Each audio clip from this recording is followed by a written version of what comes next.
Salam dostlar, kanala xoş gəlmisiniz. Bugün sizlərə virtual maşında user yazmağı göstərəcəyim. İzləməyə davam edin. İlk öncə VMware Workstation-ı açırıq. Açdıqdan sonra keçən dəfə göstərdiyim kimi Windows Server 2016-dır məndə. Server 2016-nı açırıq. Daxil oluruq.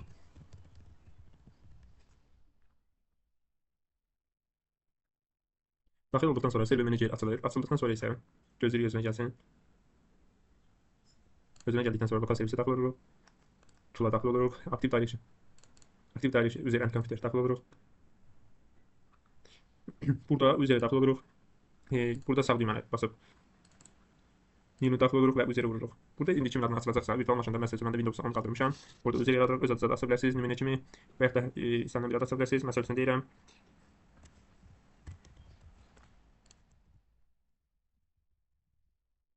Ad olur, ata adı başı qəribə olur, soyad olur. Və açılış zamanı nə yazılacaqsa onu yazırıq.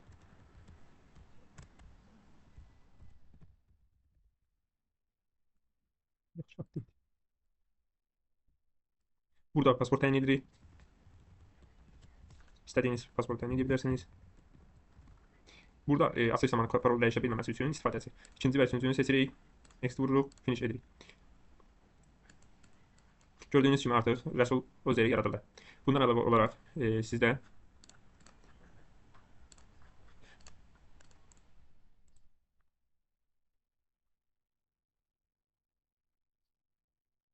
orqanizə unit yaratmaqdır. Burada məsəl üçün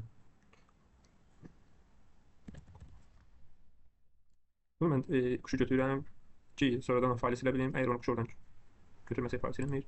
Artıq yarandı. Bu üzrə daxil olub Rəsulu move edirik. Move edib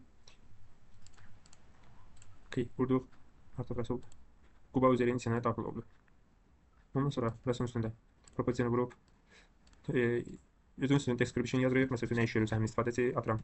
ITM işləşirsə ondan sonra logo horstu, yəni ki, hansı vaxtlar sistemə daxil ola bilər və ya da ola bilməz. Altı bazarları mən çıxıram. Altı bazar sistemə daxil ola bilməz, həftə içi işlə bilsin. Logonto hər hansı bir kompüterdə daxil olmasını göstərir. Amma mən bütün kompüterlərdə daxil olmasını vuracam. Apply vurdum, OK vurdum. Artıq Windows 10-da Rəsul adına daxil ola biləcək.